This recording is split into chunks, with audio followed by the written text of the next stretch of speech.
ये बात उस वक्त की है जब मैं 16 साल का था। मैं जिस देश से हूँ वहाँ के लोग जंगलों में कैंपिंग करना बहुत पसंद करते हैं।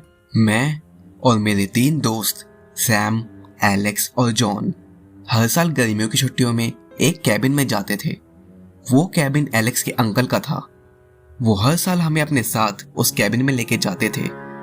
वहाँ हम मछलियाँ पकड़ते, जंगलों से लकड़ियाँ लाते, आग जलाते और पार्टी भी करते। शहर से दूर जंगलों में रहने का मजा ही कुछ और था। वो कैबिन शहर से बहुत दूर एक घने जंगल में था। वो कैबिन लकड़ी का बना हुआ था और उसमें 3-4 कमरे भी थे। जब हम चारों की गर्मियों की छुट्टियां शुरू हुई तो हम हर साल की तरह उस कैबिन में जाने की तैयारियों में लग गए। हम एलेक्स के अंकल के पास गए और उनसे चलने को कहा, लेकिन उन्होंने साफ मना कर दिया। ये बहुत अजीब बात थी क्योंकि हर साल वो खुद सामने से हमसे चलने के लिए कहते थे। एलेक्स अपने अंकल से बोला, क्या हुआ अंकल, आप इस साल कैबिन क्यों नहीं जा रहे? उसके अंकल बोले, तुम सबके सवालों का मेरे पास कोई भी जवाब नहीं है। बस इतना जान लो कि अब वहां जाना ठीक नहीं। तुम लोग कहीं और घूमने चले जाओ। इतना कहते ही उन्होंने गेट बंद कर दिया। हम चारों इस बात से बहुत निराश थे कि अब हमें उस कैबिन में जाने को नहीं मिलेगा। तभी जॉन बोला, क्यों ना हम सब अपने घरों में ये कह दें कि हम जंगलों में कैंपिंग के लिए जा रहे हैं और वहां से उस कैबिन के लिए निकल जाएं। इसी बात पे सैम बोला, ये सब तो ठीक है, लेकिन हम उस कैबिन की चाबी कहां से लाएंगे? एलेक्स बोला, तुम इसकी चिंता मत करो, अंकल ने कैबिन की डुप्लीकेट चाबी मेरे घर पे रखवाई हुई है। हम सब इस प्लान से बहुत खुश थे। अगले दिन हम अपने अपने घरों में कैंपिंग का बहाना मार के उस कैबिन के लिए निकल पड़े। हम सब में से सिर्फ जॉन 18 साल का था और उसके पास ड्राइविंग लाइसेंस भी था। हम तीनों उसी एक गाड़ी से जा रहे थे। हम दोपहर को निकले और शाम होते होते उस कैबिन पे पहुंच गए। जंगल का वो इलाका बिल्कुल सुनसान था। वहां शायद ही कोई आता जाता होगा।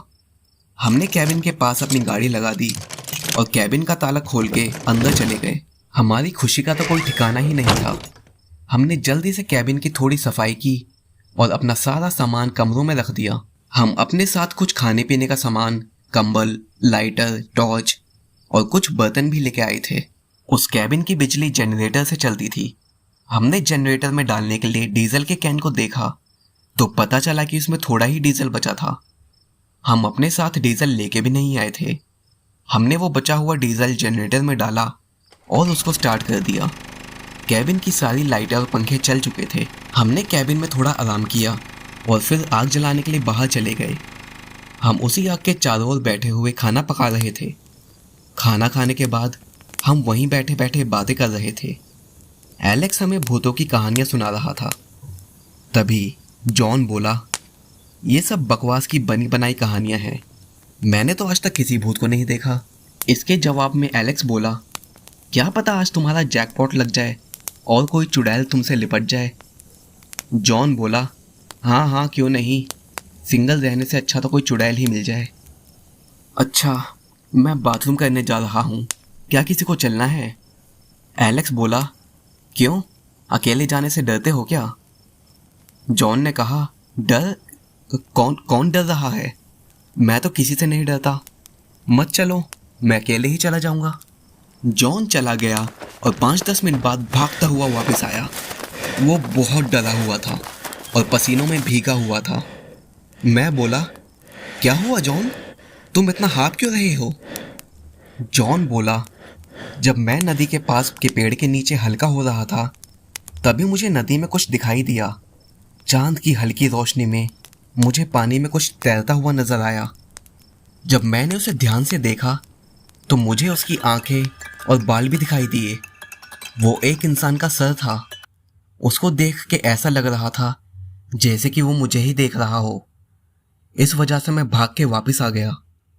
तभी सैम बोला, तुम पिछले 1 घंटे से एलेक्स की डरावनी कहानियां सुन रहे हो, इसी वजह से तुम्हें किसी तरह का भ्रम हुआ होगा। रात के समय कुछ पक्षी जैसे कि बगुले मछलियों का शिकार करते हैं। तुमने पक्का उसी को देखा होगा। मैं समझ सकता हूँ कि रात के अंधेरे में, वो भी एक जंगल में, एक मामूली सा पेड़ भी भयानक दिखाई देता है। जॉन बोला, मैं अंधा नहीं हूं, मैं जानता हूं मैंने क्या देखा। तभी बहुत तेज बिजली कड़की और थोड़े वक्त में ही मूसलाधार बारिश शुरू हो गई। हम अपना सामान उठा के कैबिन में चले गए। हम सब लोग सोने की तैयारी में लग गए। तभी अचानक जनरेटर बंद हो गया। उसका डीजल सूख चुका था।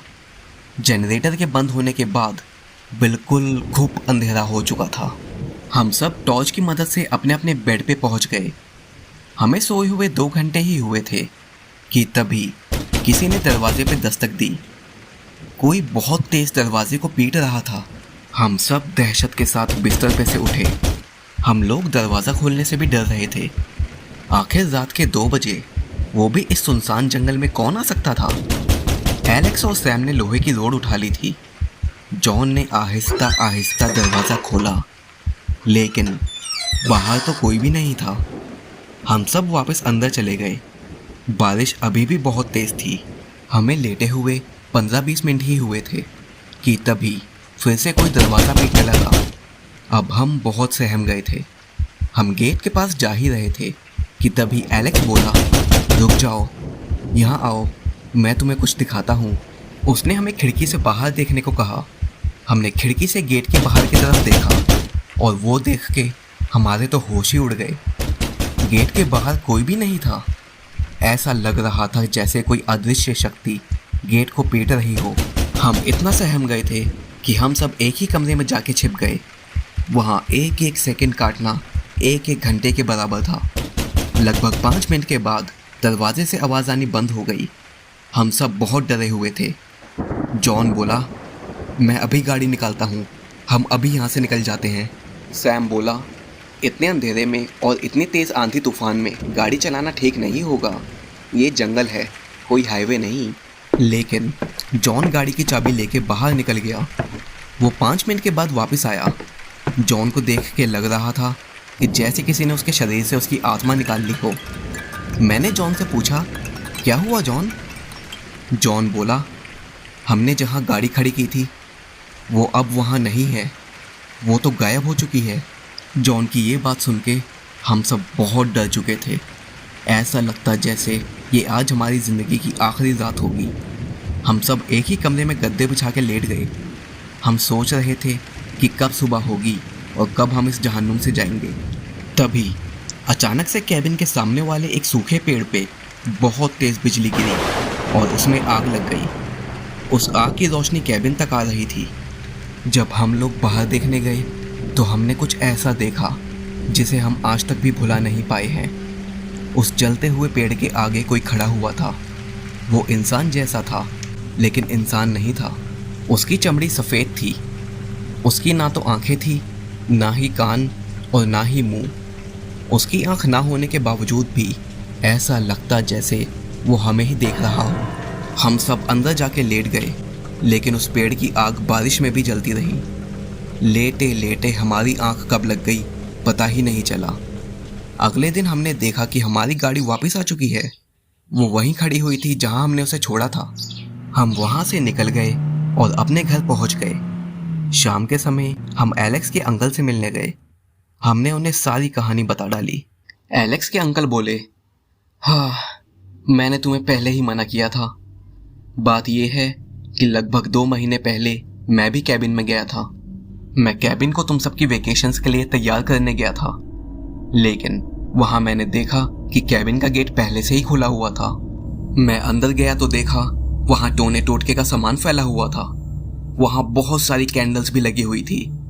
वहां बीचों बीच एक इंसान की खोपड़ी भी थी। वहां एक बहुत पुरानी प्राचीन किताब भी थी जिसमें शैतान को बुलाने के तरीके लिखे हुए थे।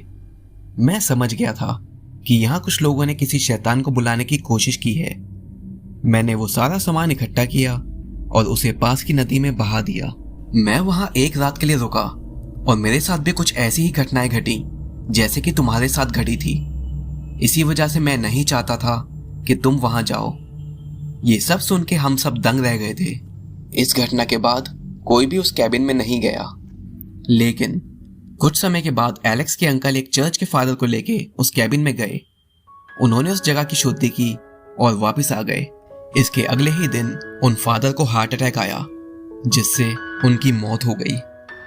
कुछ लोग इसे एक सामान्य मौत मानते हैं, तो कुछ इस मौत को उस कैबिन से जोड़ते हैं। आपको क्या लगता है?